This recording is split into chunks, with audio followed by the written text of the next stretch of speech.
My name is Amelia, and I'm 28 years old. When I married my husband, Marcus, I thought I was doing more than just gaining a partner. I thought I was joining a bigger family, the kind I'd always dreamed of, filled with warmth and laughter and unconditional belonging. But one cruel sister-in-law taught me that some families aren't built on love, but on appearances. She mocked me. She mocked the gift I poured my heart into for her newborn baby, and then she threw that piece of my heart directly into the trash. But before I tell you how everything flipped, revealing the truth in the most public and humiliating way possible, do me a favor. Like and subscribe, and drop a comment to let me know where you're watching from. What Cassandra, my sister-in-law, didn't expect was that her small act of petty cruelty would unravel her entire perfect life in front of everyone. She thought she was throwing away a worthless, old-fashioned quilt. She had no idea she was really throwing away her reputation, her family's respect, and her own dignity, leaving her exposed, humiliated, and utterly alone.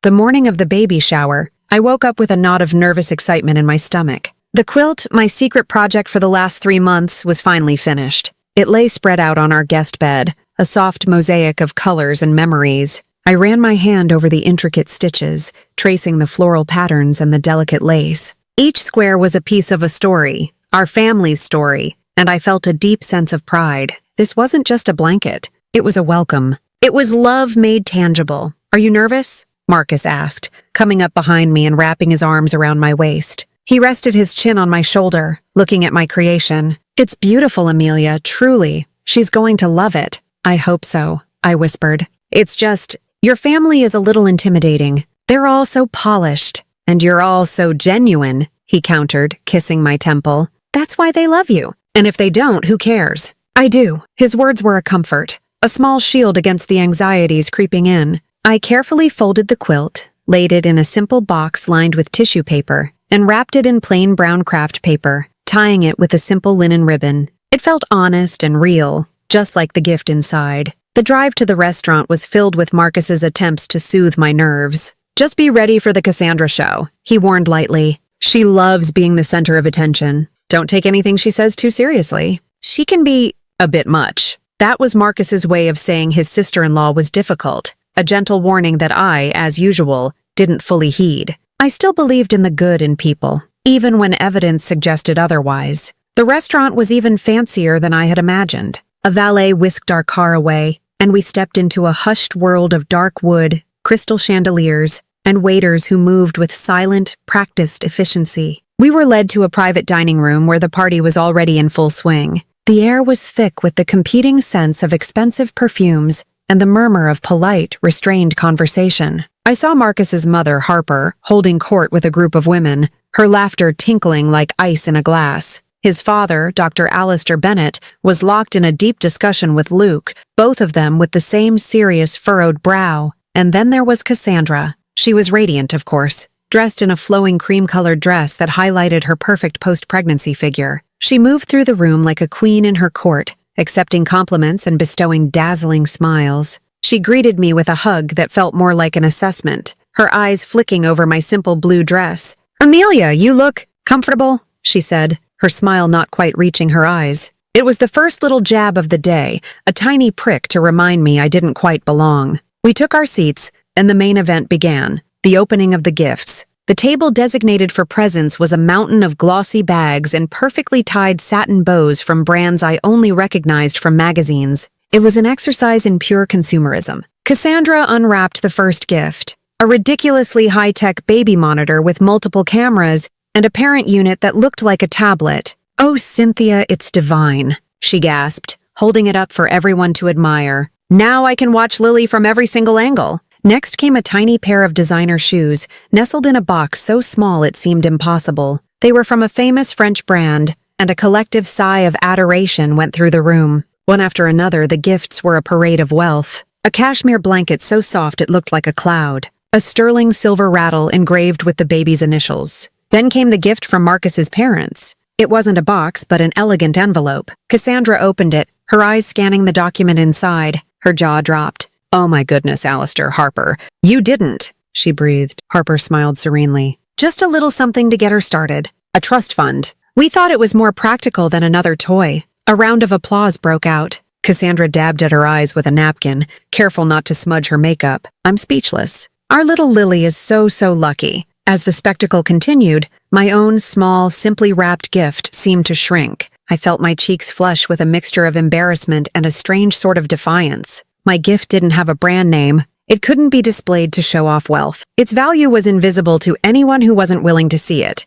Marcus must have sensed my turmoil, because he reached for my hand under the table, his fingers lacing through mine in a silent message of support. Finally, it was the last gift. Mine. Cassandra's friend, the one named Tiffany, picked it up with 2 fingers as if it were distasteful. "This is the last one, Cass," she said, her voice dripping with false cheerfulness. Cassandra took the box. Her perfectly manicured fingers fumbled with the simple ribbon, clearly more accustomed to ribbons that fell away with a single, elegant pull. When she lifted the lid, she paused. The room, which had been buzzing with chatter about interest rates and designer labels, fell quiet. She lifted the quilt from the box, her expression unreadable. She held it up by 2 corners, letting it unfold. For a moment, a brief, hopeful moment, I thought I saw a flicker of something genuine in her eyes as the soft colors and intricate patterns were revealed, but it was gone in an instant, replaced by that familiar, sugary mask. She plastered on a tight, bright smile. Her eyes, however, swept the room, gauging the reactions of her audience. "Oh," she said, her voice piercing the silence. "How quaint!" The word was a slap in the face. It was condescending, dismissive, and utterly insulting. It labeled my gift, my heart, as trivial. "A homemade quilt," she continued, turning to Tiffany with a barely concealed smirk. Her gaze flickered over to me, a glint of something malicious in her eyes. "Well, I suppose every family needs something old-fashioned." The silence that followed was heavy and uncomfortable. A few people offered weak, polite chuckles. Marcus's father cleared his throat loudly. I saw Harper, Marcus's mother, shoot a sharp look at Cassandra, a silent reprimand that went completely ignored. I felt dozens of pairs of eyes on me, some filled with pity, others with a kind of morbid curiosity to see how I would react. I felt exposed, judged, and utterly humiliated. The love I had stitched into every square of that quilt felt like a foolish, naive gesture in this room of cold, hard cash. I forced a smile that felt like a grimace. "I'm glad you like it," I managed to say, my voice sounding thin and reedy to my own ears. Cassandra didn't even bother to respond. She folded the quilt haphazardly, crushing the delicate lace, and shoved it back into its box. She pushed it to the far side of the gift table, behind a giant plush giraffe, effectively burying it. Then she clapped her hands together, her smile dazzling once more. "All right, who wants cake?" she chirped, and just like that, the moment was over. The conversation swelled again, the awkwardness dismissed, and I was left with the cold, bitter sting of her casual cruelty. The rest of the party passed in a painful, surreal blur. I tried to participate, to smile and nod and pretend that my heart hadn't just been trampled on a floor of polished marble. But every bite of the ridiculously expensive cake tasted like ash in my mouth. Every peal of laughter felt like a personal insult. Cassandra, having delivered her verdict, now pointedly ignored me. She flitted from guest to guest, baby Lily in her arms, soaking in their adoration, the perfect mother with the perfect life. I felt a chasm opening between me and my husband's family. I was an outsider, a novelty, and my homespun authenticity was clearly not welcome here. Marcus was simmering with a quiet rage. He kept his arm around me, a protective gesture, but he barely spoke to anyone. I knew he was holding back a flood of angry words for his brother's sake, for the sake of keeping the peace on a day that was supposed to be a celebration. I appreciated his loyalty, but it also made me feel like a burden, the cause of this sudden, unspoken tension. After another half hour of this suffocating pretense, I couldn't stand it a second longer. "I need some air," I whispered to Marcus, my voice tight. "I'll be right back." He looked at me, his eyes full of concern. "Are you okay? We can leave." "No, it's fine. I just need a minute," I lied. I didn't want to be the one to cut the party short, to give Cassandra the satisfaction of knowing she had driven me away. I slipped out of the private dining room, the noise and chatter instantly fading behind me. The main restaurant was a low thrum of activity, but a side hallway promised quiet. It was cool and dim, lined with dark, imposing portraits of men with stern faces. My heels clicked softly on the tiled floor as I walked towards a small lounge area at the end, just wanting a place to sit, to breathe, to let the hot tears pricking my eyes recede. As I passed a door that was slightly ajar, I heard her voice, Cassandra's voice. It was stripped of all its fake, sugary sweetness. This was her real voice, sharp, arrogant, and dripping with venom. My feet froze to the floor. I can't even, Tiffany. You should have seen her face, Cassandra was saying, her voice echoing slightly. She was on speakerphone sharing her triumph. She looked like a kicked puppy when I called her little rag quaint. It was everything I could do not to burst out laughing. A tinny, high-pitched laugh crackled from the phone. Oh my God, I can't believe she actually brought that thing. It was so embarrassing for her. Did you see what your mother-in-law got you? A trust fund. And Amelia brings a blanket made of scraps. I know, right? Cassandra preened. Like, read the room, honey. This isn't a barn raising. She tries so hard to be this wholesome, down-to-earth girl, and it's just so painfully pathetic. She probably has a secret Pinterest board called Rustic Farmhouse Dreams. I swear. The whole thing was probably covered in cat hair and smelled like mothballs. The cruelty of her words was breathtaking. It was a methodical, vicious dismantling of who I was. I leaned my head against the cool plaster of the wall, my eyes squeezed shut, my whole body trembling. This was so much worse than a simple insult. This was a deep-seated hatred, a contempt she had likely been harboring for months. I was a threat to her perfectly curated world, a reminder of something real and genuine that she couldn't buy or control. So, what are you going to do with it? Tiffany's tinny voice asked. Use it as a dog blanket? Cassandra let out a sharp, ugly snort. Please. My Shih Tzu has more refined taste than that. Don't worry, I dealt with it. I tossed it in the trash before we even left the restaurant. The world stopped. The hallway tilted, the portraits on the wall blurring into meaningless smudges of color. I felt the air rush from my lungs in a silent scream. In the trash. Not tucked away in a closet, not given to charity, but thrown into a dumpster behind a restaurant, destined to be mingled with spoiled food and discarded napkins. The lace from my grandmother's wedding dress, the tangible memory of her love and her life, was now garbage. The soft blue cotton from Marcus's baby blanket, a piece of his own history, was now filth. My mother's apron, my hours of work, my hopes for a new family connection, all of it in the trash. You're kidding, Tiffany shrieked with glee. Nope, Cassandra said, her voice laced with smug satisfaction. It's probably sitting at the bottom of the dumpster behind the kitchen right now, right where it belongs. Luke didn't even notice. I just told him I'd packed it in the car with the other gifts. He's so wrapped up in the baby he wouldn't notice if I set the house on fire. It was just so satisfying, Tiffany. Getting rid of it. Like poof, problem solved. The click of the call ending was like a gunshot in the silent hallway. I heard her rustle around for a moment before the door swung open. I instinctively shrank back into a dark alcove, my heart hammering against my ribs, praying she wouldn't see me. She swept past, a cloud of expensive perfume in her wake, her face glowing with self-satisfaction, completely oblivious. She walked back towards the party, back to her role as the perfect mother and wife, leaving me alone in the dim hallway, shattered and shaking in the ruins of her casual, devastating betrayal. For a long moment after Cassandra disappeared back into the party, I couldn't move. I was frozen in the alcove, a statue of shock and despair. The hallway felt like a vacuum, sucking all the air and life from me. My mind replayed her words on a loop, tossed it in the trash, right where it belongs. Each repetition was a fresh stab to the heart. My first overwhelming instinct was pure, unadulterated rage. I wanted to storm back into that dining room, to knock the triumphant smile off her face, to scream what she had done in front of her adoring audience and our entire family. I pictured the scene in my mind, the shattering of glasses, the gasps of horror, the ugly, satisfying confrontation. I wanted to hurt her the way she had so carelessly hurt me. My hands were clenched into fists, my nails digging into my palms. I took a step out of the alcove, my body trembling with adrenaline, ready to unleash the storm. But as I did, a quiet movement at the far end of the hall caught my eye. There, in a plush armchair in the dimly lit lounge, a figure was slowly, deliberately setting down a teacup. It was Eleanor, my husband's 82-year-old grandmother. I hadn't even noticed her there. She was so often a silent fixture at these family events, a quiet observer whom the younger, louder generation tended to overlook. Cassandra, in particular, treated her with a cloying, condescending sweetness that was almost as insulting as her cruelty to me. They saw a frail, elderly woman, but I had always sensed something more. I'd seen the sharpness in her eyes, the way she would watch family dynamics unfold with a knowing, almost amused detachment.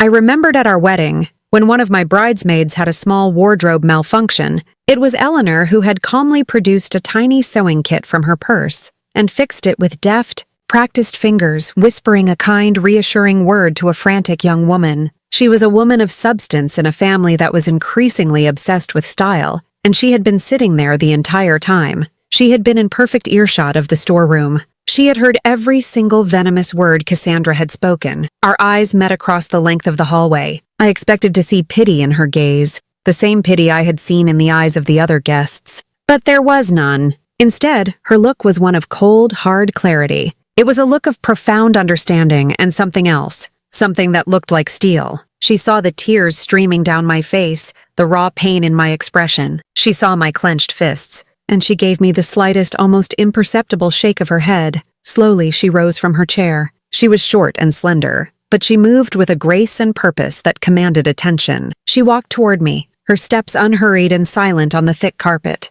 As she drew closer, she reached into her small handbag and pulled out a crisp linen handkerchief, offering it to me. I took it with a trembling hand. She threw it away, I whispered, the words catching in a sob. I know what I heard, child, Eleanor said, her voice a low, steady murmur. It was surprisingly strong, without a hint of elderly frailty. She gently took my arm, her grip firm and reassuring, and guided me toward the chairs in the lounge. Sit down before you fall down. I sank into the soft velvet of the chair, my body feeling boneless and weak. I have to say something, I insisted, my voice thick with tears. I have to tell Marcus and Luke. Everyone needs to know what she is. Eleanor sat opposite me, her posture perfect, her hands folded calmly in her lap. And what do you think would happen if you did? She asked, her tone not unkind but analytical. You would create a scene, you, the emotional newcomer, against her, the new mother. She would deny it. She would cry. She would twist your words and claim you were jealous, that you were trying to ruin her special day. And half of that family in there, including her own husband, would believe her. They would choose the comfortable lie over the ugly truth. You would not win, Amelia. You would only be wounded further. Her logic was like a bucket of ice water, shocking me out of my rage-fueled haze. She was right. I had no proof. It was my word against hers. Cassandra, the master manipulator, would play the victim card so expertly that I would end up looking like the villain. So I'm supposed to just do nothing? I asked, the injustice of it all making me feel sick. Just let her get away with it? Oh no, dear, Eleanor said, and for the first time, a small, grim smile touched her lips. We will do something, but we will not do it today. Vengeance, like a good roast, is a dish best served slow. Fools like Cassandra always build their own prisons. They are so obsessed with their perfect facade that they leave the back door wide open. Right now, you are going to dry your eyes, wash your face, and walk back into that room with your head held high. You will not give her the satisfaction of seeing you broken. She leaned forward, her sharp eyes boring into mine. She thinks evidence can be thrown away. We will show her that history cannot. Now go, and trust me. There was such absolute certainty in her voice that I found myself nodding, a strange sense of calm settling over me. I had an ally, a powerful one. I went to the ladies' room, splashed cold water on my face, and repaired my makeup as best I could. When I looked in the mirror, I no longer saw just a victim. I saw a woman with a secret, a woman who was part of a plan. I walked back to the party, my steps steady. I even managed a small, serene smile at Cassandra as I passed. She looked at me, a flicker of confusion in her eyes. She had been expecting tears. She had been expecting a fight. My composure was the one thing she hadn't prepared for, and for the first time all day, I felt a tiny spark of power.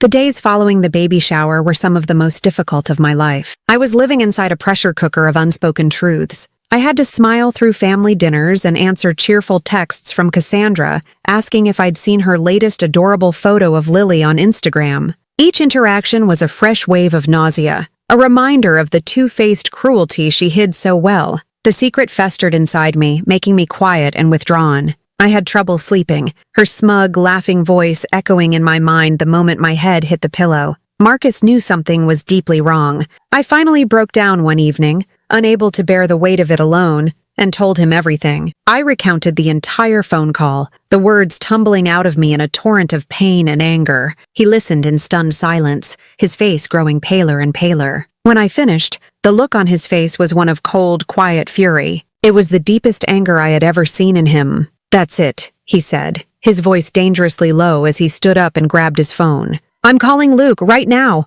This is over. No, Marcus, please, I begged, rushing over and putting my hand on his arm. That's what I wanted to do at first, but Eleanor stopped me. Think about it. Cassandra will lie. She will say I misunderstood, that I'm making it up to cause drama. Luke will be caught in the middle, and he will defend his wife. It will become a huge, ugly fight that will tear you and your brother apart, and we have no proof. It will be my word against hers. So she just gets away with it? He demanded, his face tight with frustration and a feeling of helplessness that I knew all too well. She gets to treat you like that, treat our family heirlooms like trash and face no consequences. No, I said, my voice gaining a strength I didn't know I possessed. She won't get away with it. We have to trust Eleanor. She has a plan. We have to play the long game. It was one of the hardest conversations of our marriage, but he finally, reluctantly, agreed. He trusted my judgment, and he trusted his grandmother. But a chill had settled. He couldn't look at his brother the same way. He stopped initiating calls with Luke, and their conversations became strained and superficial. The poison Cassandra had injected was already working, subtly corroding the family from the inside out. A week after the party, my phone rang. It was Eleanor. Her voice was brisk and purposeful. Amelia, dear, I need you to do something for me. Do you happen to have any photographs of the quilt you made? Yes, I said, my heart starting to beat a little faster. I took some before I wrapped it. Excellent, she said. I need them. Send them to my email right away. Every single one. We need an anchor, Amelia. A visual that no one can deny. Something beautiful to contrast with her ugly words. I immediately sent the 5 photos I had. A few days later, she called again. Step 2, she announced without preamble. I need you to write down the story of that quilt. I don't just mean a list of materials. I want the history. Tell me about your grandmother's wedding dress. Tell me about your mother's apron. Tell me about the first time Marcus's mother showed you his baby blanket. Pour every memory, every feeling, into that letter. Don't do it for me or for anyone else. Do it for yourself. Write down the love. That night, I brewed a pot of tea, spread my old family photo albums on the kitchen table, and began to write. It was a deeply emotional and cathartic experience. I wrote for hours, the words and tears flowing freely. I described the feel of the delicate lace, the scent of my mother's baking that I could almost smell in the floral fabric. It was a love letter to my family, past and present. The next morning, I mailed it to Eleanor, feeling as though I had reclaimed a piece of what Cassandra had tried to destroy. Weeks passed. The christening was announced. A thick, cream-colored invitation arrived with Lily's name embossed in perfect gold calligraphy. My stomach churned at the thought of it. But that evening, Eleanor called. You'll be at the christening, she stated calmly. Eleanor, I can't, I whispered. I don't think I'm strong enough to face her. You are stronger than you think, she countered, her voice firm. And you won't be facing her alone. Our plan is ready. I will need you to bring the original copy of the letter you wrote me. Just have it in your purse. She paused. When I stand up to speak, I want you to be watching Cassandra's face. Do not look at me. Do not look at anyone else. Look at her. That will be your reward. The day of the christening, I got ready as if I were preparing for battle. I chose a simple, elegant dark green dress, a color that projected quiet confidence. I did my makeup with meticulous care. I was not the kicked puppy Cassandra thought I was. I was a woman on a mission. As I tucked the letter into my purse, its crisp edges felt like the edge of a sword. Marcus stood by the door watching me. He took my hand. Ready? He asked. Ready, I said, my voice steady. We drove to their house for the reception after the church service. Cassandra once again was in her element, the glowing matriarch of her tiny new family. She kissed my cheek, her smile as bright and fake as ever. Amelia, so glad you could make it. I wouldn't miss it for the world, I replied, my own smile feeling sharp and dangerous. I found Eleanor across the room, who was calmly sipping a glass of iced tea. She caught my eye and gave me a single-minded nod.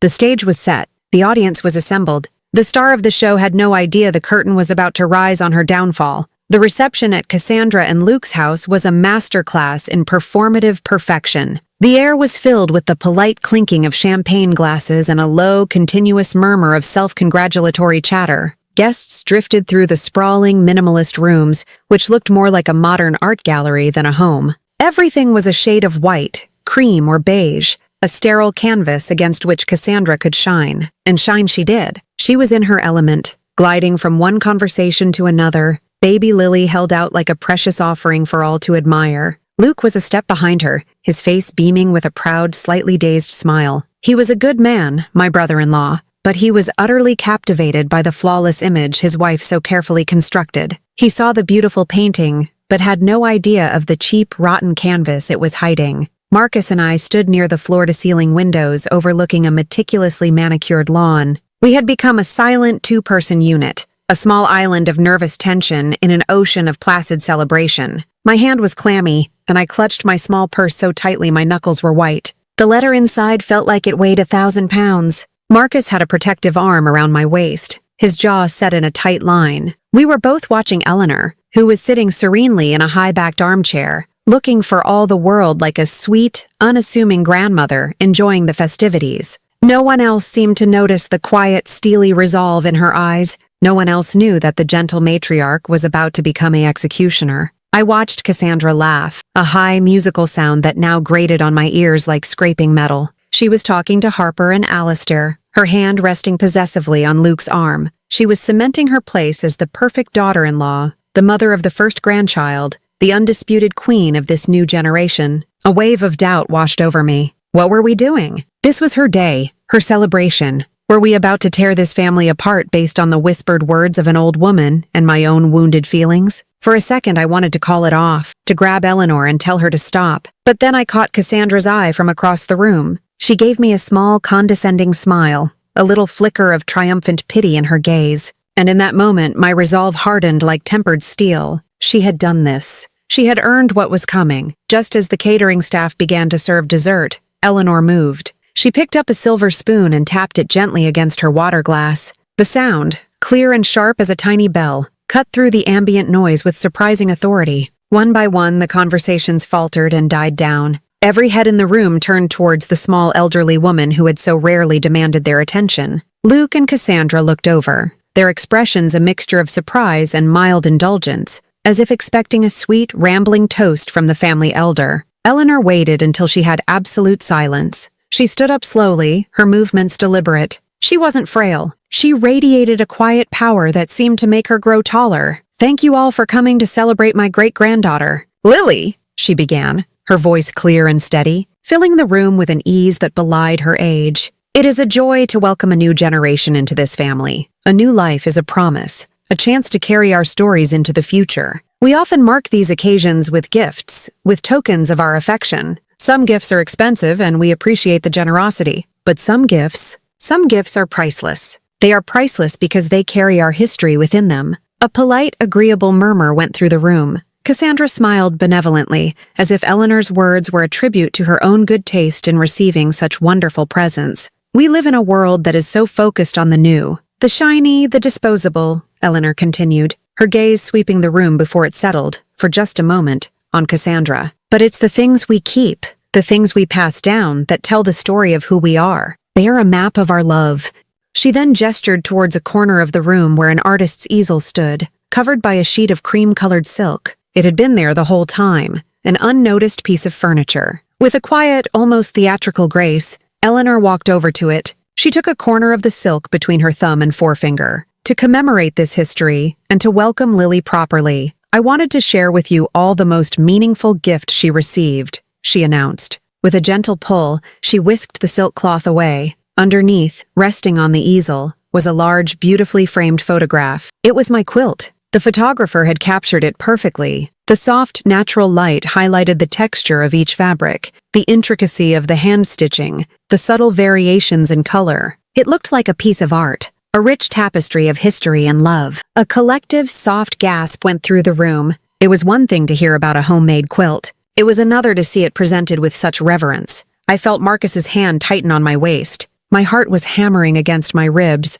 a frantic drumbeat against the sudden, profound silence. Eleanor stood beside the photograph, using her hand to point to different sections as she spoke. "This," she began, her voice resonating with a new, powerful emotion, "is not just a blanket. This is a storybook of our family. I've had Amelia write down the history for me, and I was so moved, I felt I had to share it." She pointed to a small, intricate patch of ivory lace sewn into the central square. "This delicate piece of lace, this is from my own wedding dress. I wore it in the summer of 1963 when I married Marcus's grandfather, a man I loved for 57 years. I remember being so nervous that day, and my own mother telling me that the lace was woven with all the hopes of our family. I saved it all these years, waiting for a moment special enough to share it." She paused, and her eyes glistened. Welcoming my first great-granddaughter felt like that moment. The room was spellbound. This was no longer about a baby shower gift. It was about a legacy. Eleanor then moved her finger to a square of soft, faded blue cotton,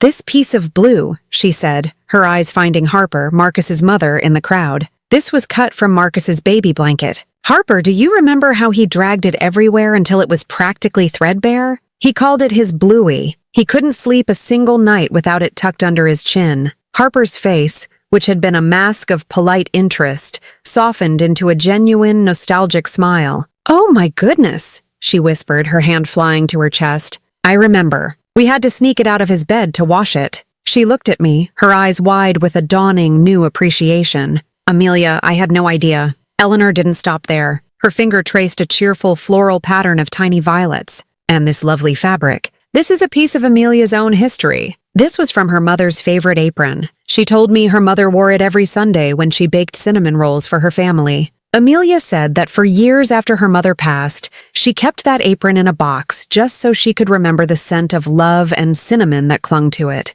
She shared that precious memory with us. With Lily, one by one, she moved through the quilt, weaving a narrative that bound our two families together. She spoke of a piece of silk from a tie that had belonged to my father, of a scrap of gingham from a dress Harper had worn in a beloved family photo. She was restitching the very fabric of the family, with me and my history now at its very center. With every word, my gift was transformed in their eyes from a quaint, old-fashioned object into a sacred text. The atmosphere in the room had shifted entirely. The polite, superficial chatter was gone, replaced by a heavy, emotional reverence. Guests were looking from the stunning photograph to me, their eyes filled with wonder and a deep, dawning respect. I saw some of the women dabbing at their eyes with their napkins. The mountain of designer gifts on the table suddenly looked cheap and meaningless in comparison. Luke was staring at the photo, his chest puffed out with a surprised, vicarious pride. "Wow, Cass," he whispered to his wife, his voice thick with emotion.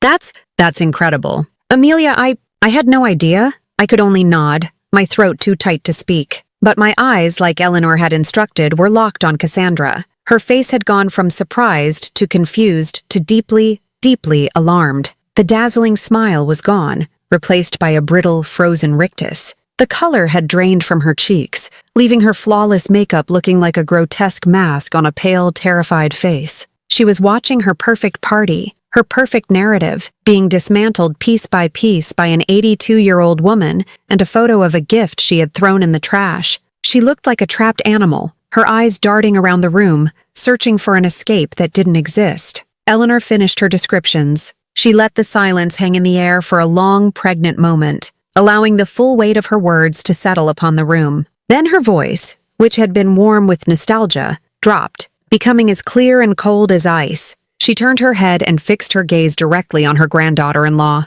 "A gift like this," Eleanor said, her voice now carrying a sharp, dangerous edge. "A gift of our combined history, of our love and our memories, is a sacred thing. It is the heart of a family made visible." She paused again, ensuring every eye was on her, on Cassandra. "It would be a profound, unforgivable shame," she finished, her words delivered with the surgical precision of a master duelist, "if such a history was ever treated like garbage." The last word landed in the dead silent room with the force of a physical blow. A collective, sharp intake of breath was the only sound. The trap, so patiently and brilliantly set, had just been sprung. The silence that followed Eleanor's final, devastating sentence was unlike any silence I had ever experienced. It was not empty. It was thick and heavy, filled with dawning horror, unspoken accusations, and the palpable, frantic churning of Cassandra's panic. Every single person in the room was frozen, their eyes locked on my sister-in-law, who stood spotlit in the center of the attention she had always craved,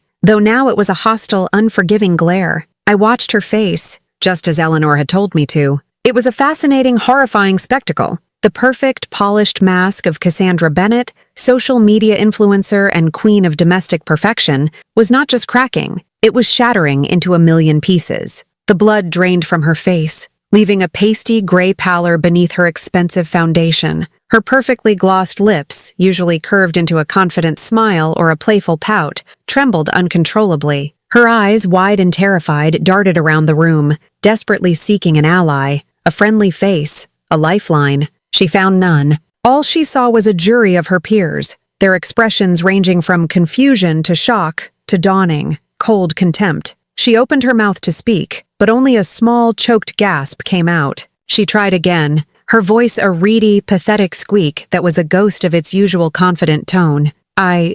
Eleanor, I didn't know, she stammered, her hands fluttering uselessly at her sides. She was trying to aim for confused innocence, but it came across as panicked guilt. I thought it was just scraps. You know? The excuse was so feeble, so transparently self-serving, that a low murmur of disbelief rippled through the room. She had heard the story. She had seen the reverence with which Eleanor had presented it. To reduce it back to scraps was a fresh insult layered on top of the original one. Her friend Tiffany, who had been standing near the dessert table, looked as if she wanted the floor to swallow her whole. She took a half step back, physically distancing herself from Cassandra, her face a mask of pure horror, as she realized her role in the damning phone call was about to become public knowledge. Luke was the one who finally broke the spell. His face, which had been glowing with pride just moments before, was now a thundercloud of confusion and dawning anger. He turned to his wife, his brow furrowed. "Scraps? What are you talking about, Cass?" he asked, his voice low but carrying in the tense silence. Eleanor just explained what it was. "It's our family history. It's beautiful. What does it matter if you knew or not? Where is it? Let's get it out. We can put it in a display case in the nursery." His innocent, logical question was the final nail in her coffin. He had, without realizing it, cornered her completely. Her eyes widened even further, a true primal panic setting in. She was trapped. Every possible path was blocked. If she admitted the truth, she was a monster. If she continued to lie, she risked being exposed. She chose to lie. "Of course, darling, of course," she said, forcing a high, brittle laugh that sounded like breaking glass. "That's a wonderful idea. It's just misplaced." "I just misplaced it." The lie was weak and everyone knew it. "You know how it is with all the gifts arriving and the baby things everywhere. Our house is just chaos right now," she babbled, gesturing around the immaculate, sterilely organized room that looked like the exact opposite of chaos. "It's safely packed away in a box. I put it somewhere special, so it wouldn't get damaged. It's probably in the nursery. I'll find it as soon as everyone leaves. I was just so worried about it being so historical." Her words tumbled out in a desperate, unconvincing flood. She was trying to weave a new narrative, one where she was the thoughtful protector of the precious heirloom, but her trembling voice and shifty eyes betrayed her. She was sinking in quicksand, and every word she spoke only pulled her deeper. Luke looked at her, his expression shifting from confusion to suspicion. "You told me you put it in the car after the party at the restaurant," he said, his voice flat. I did. And then when we got home, I put it away for safekeeping," she insisted, her voice rising in pitch. Harper, Marcus's mother, finally spoke. Her voice was cold, devoid of its usual warmth. "You thought a gift of that significance was just scraps, Cassandra? And now it's conveniently misplaced." The skepticism in her voice was undisguised. Cassandra looked at her mother-in-law, her last hope for a powerful female ally, and saw only icy disappointment. That was when the true desperation set in. Eleanor had remained silent throughout this exchange, watching Cassandra's frantic self-immolation with the calm, detached interest of a scientist observing a chemical reaction. She let the lie about the quilt being misplaced hang in the air, allowing every person in the room to weigh its probability and find it wanting. Only when the silence had stretched to an excruciating length did she move. "Misplaced?" Eleanor said, her voice deceptively gentle. "Oh, that's a wonderful relief to hear. I was so worried for a moment." She reached into her small, elegant handbag and pulled out her smartphone. The gesture was slow, deliberate, and utterly menacing. In the silent room, the quiet clicks of her fingers navigating the screen sounded like the cocking of a pistol. The tension became unbearable. Everyone knew something terrible was coming. "You see," Eleanor continued, her eyes fixed on Cassandra, "I was sitting in the lounge at the restaurant, and I happened to overhear a phone call you were on. I'm old, you know, and my hearing isn't what it used to be, so I recorded it, just so I could ask Marcus later what was said. I must have completely misunderstood what I heard." Cassandra's face went completely slack. It was the face of utter, absolute defeat. "No," she whispered, a plea and a prayer. "Eleanor, no, please." But Eleanor was not a woman to be swayed by last-minute pleas. She held the phone up, her thumb hovering over the screen. "Let's listen together, shall we? And you can tell me where I got it wrong." She pressed play, and Cassandra's own voice, tinny and distorted but horrifically, unmistakably clear, filled the dead silent room. "I can't even, Tiffany. You should have seen her face.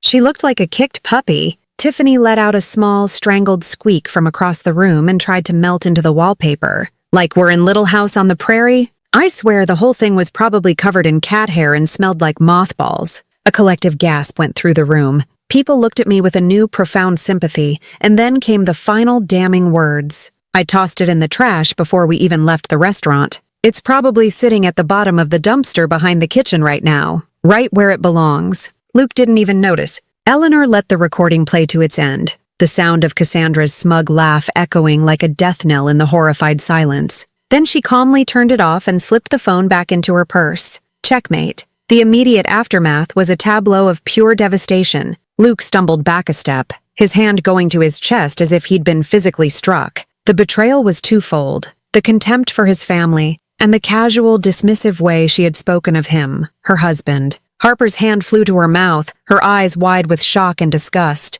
Alistair, a man who was rarely speechless, simply stared at his daughter-in-law, his face a mask of stone, and uttered a single low word: unbelievable. And Cassandra just stood there, exposed and condemned by her own words. The mask was gone. The lies were gone. All that was left was the ugly, petty, cruel person she had hidden so well for so long. The room had become a courtroom, and the verdict had just been delivered: guilty, on all counts. When the recording stopped, the silence that fell was heavier and more profound than before. It was a silence of judgment. The air crackled with it. It was the end of the party, the end of a marriage, the end of the carefully curated illusion that was Cassandra Bennett. No one moved. No one spoke. They just stared, their faces a mixture of disgust, pity, and disbelief. It was a social execution, and we were all witnesses. Luke was the first to break the tableau. He took a staggering step toward his wife, his face a mess of emotions. It wasn't just anger.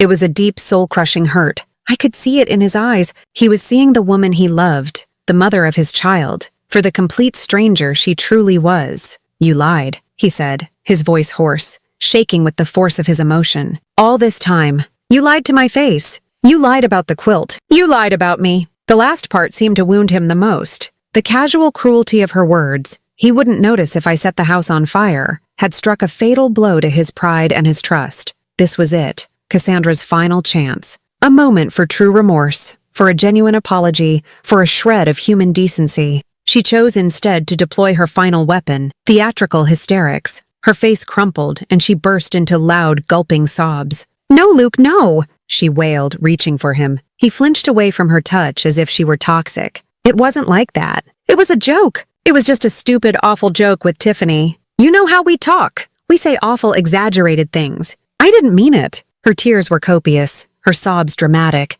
but there wasn't a single person in the room who believed her. The words on the recording hadn't been a joke. They had been laced with genuine malice and smug satisfaction. Her performance was so transparently self-serving that it was more insulting than the original offense. She wasn't sorry for what she did. She was sorry she got caught. Harper, Marcus's mother, stepped forward. Her usual warm, slightly fussy demeanor was gone, replaced by an Arctic calm that was far more terrifying than any shouting would have been. She looked at her sobbing daughter-in-law with utter revulsion. "A joke?" Harper said, her voice dripping with ice. "You think my family's history is a joke? You think my son's childhood is a punchline? You stood in this house, a house built on the legacy of this family, and you mocked the very heart of it. And then you lied, over and over again. There is nothing funny about that, Cassandra. There is only a deep and profound ugliness. It was a complete and total condemnation from the one person whose approval Cassandra had spent years trying to win." Alistair, Marcus's father, simply shook his head,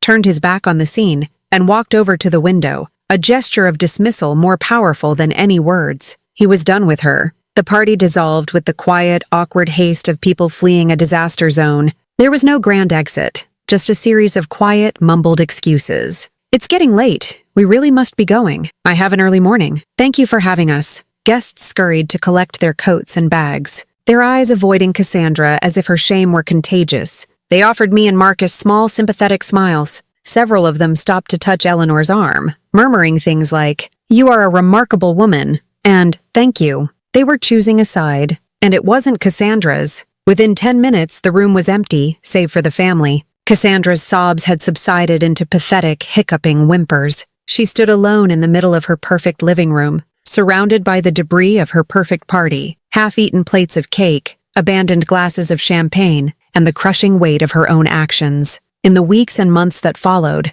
The fallout was slow, methodical, and devastating. It wasn't a dramatic explosion, but a quiet, creeping rot that dismantled Cassandra's life from the inside out. The most immediate consequence was the deep, irreparable chasm that opened between her and Luke. He didn't leave her, not right away. There was a baby, a house, the shared life they had built, but the trust, the very foundation of their marriage, was gone. He moved into the guest bedroom. They lived like polite, hostile roommates, their conversations limited to the logistics of caring for their daughter. The love and adoration he once had for her had been replaced by a weary, resentful contempt. He looked at her now and saw not the beautiful, charming woman he married, but a liar, a manipulator, a person who held his own family in disdain. Her social standing within the family evaporated overnight. There were no more invitations to Sunday dinners at Harper and Alistair's house. Holiday plans were made without her. They would arrange to see Luke and the baby separately. When she did, on rare occasions,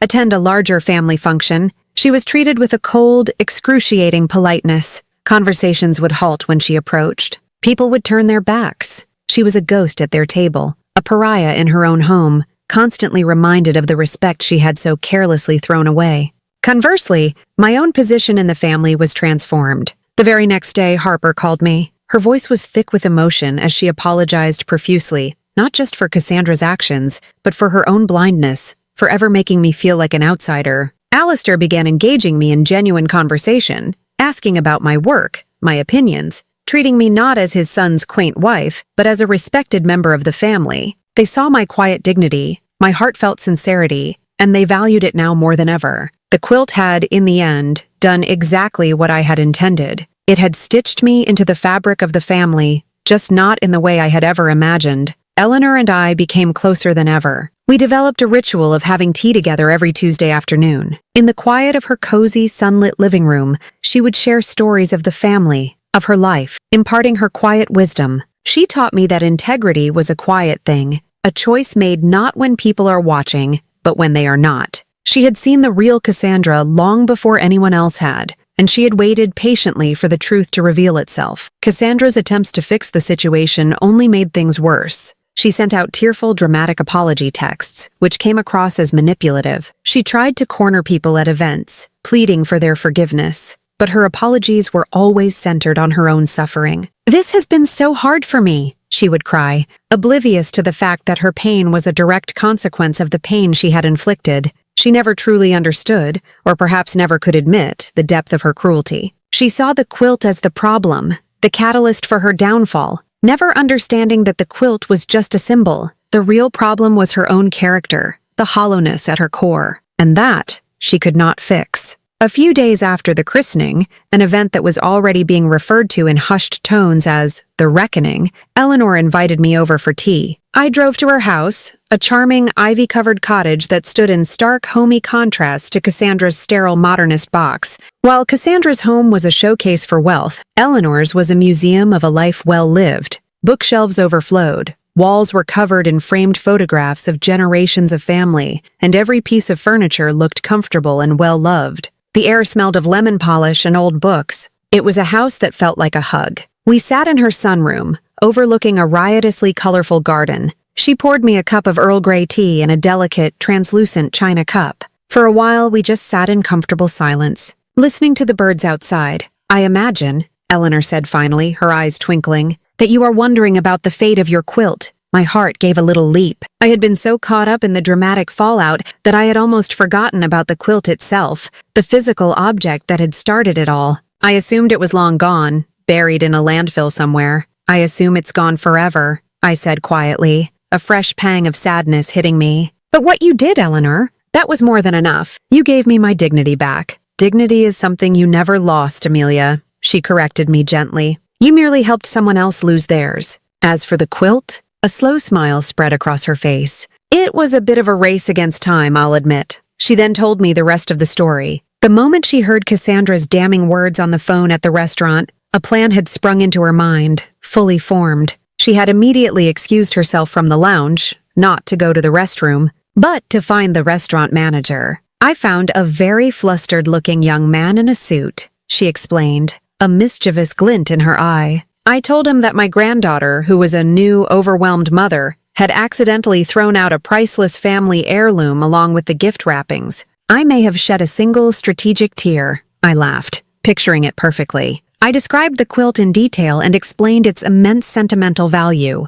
And then, she added, leaning forward conspiratorially, I slipped him $100 bill and told him there was another one in it for him if the item could be located before the dumpsters were contaminated. The manager, moved by the story of a sweet old woman and motivated by the cash, had sprung into action. It turned out the restaurant had a policy of keeping the trash from private events in separate, clean bins until the end of the night. He and a busboy had gone out back, opened the specific bin from their party, and there it was, right on top, nestled in its simple brown paper wrapping inside the box. It was completely untouched. Eleanor had retrieved it, thanked the manager profusely, and smuggled it out to her car while the rest of us were still eating cake, none the wiser. That foolish girl never imagined someone might simply take it out of the trash, Eleanor finished, taking a sip of her tea. She thinks that once she discards something, or someone, it ceases to exist. She has a great deal to learn about the world. My eyes were filled with tears, this time of pure, overwhelming gratitude. I was speechless. She had not only orchestrated Cassandra's downfall, but she had also rescued the very heart of the conflict. She must have seen the emotion on my face, because she patted my hand and said, "Wait here." She disappeared into another room and returned a moment later carrying a beautiful aromatic cedar chest. It was old and dark, with intricate carvings on the lid. She placed it on the floor in front of me. "Open it," she said softly. With trembling hands, I lifted the heavy lid. The scent of cedar and love filled the air. There, perfectly folded and nestled inside, was my quilt. It was safe. It was home. I lifted it out, its familiar weight a comfort in my hands. I ran my fingers over the lace from her wedding dress, over the blue from Marcus's blanket. It was all there. I buried my face in its soft folds and finally let myself cry, not with hurt or humiliation, but with a profound sense of relief and justice. After I had composed myself, Eleanor looked at me, her face gentle but her eyes firm. "This quilt is a symbol of real love, Amelia. The kind that takes time and patience and history. Real love is never wasted," she said, her voice full of conviction. "Now you let Cassandra choke on her pride. Her punishment is not our concern. Her punishment is having to live as herself." In the months that followed, I saw the truth of Eleanor's words. Cassandra's life continued its slow, agonizing unraveling. Luke finally asked for a formal separation. He told Marcus that he couldn't spend his life with a woman he couldn't trust or respect. Her perfect marriage was over. Her fair-weather friends, Tiffany included, slowly backed away, not wanting to be tainted by her social disgrace. Her Instagram account, once a vibrant feed of aspirational content, became a sad, transparent fiction. She would post pictures of herself and Lily with long captions about inner strength and overcoming challenges, but the comments were sparse, and everyone knew the truth. One day, she tried to corner me in a grocery store, her face pale and drawn. She launched into a rambling, self-pitying apology. "I've lost everything, Amelia," she cried. "My life is ruined. Can't you just tell everyone to forgive me?" I looked at her, and for the first time I felt nothing. No anger, no hurt, not even pity. Just a vast empty distance. "There is nothing for me to say, Cassandra," I said calmly, my voice even. "You showed everyone who you are. I simply believe them." I turned and walked away, leaving her standing alone in the aisle. Her punishment was exactly as Eleanor had said. She had to live with the consequences of being herself. In contrast, my life blossomed. My marriage to Marcus became stronger than ever, forged in the fire of that shared battle. My place in his family was no longer that of a tolerated outsider, but of a beloved, respected member. Inspired by the whole ordeal, I started a small online business, creating bespoke memory quilts for other families. I turned the source of my deepest pain into a source of joy and purpose, helping others preserve their own histories, one stitch at a time. The poetic justice was not in Cassandra's fall, but in my own quiet, joyful rise.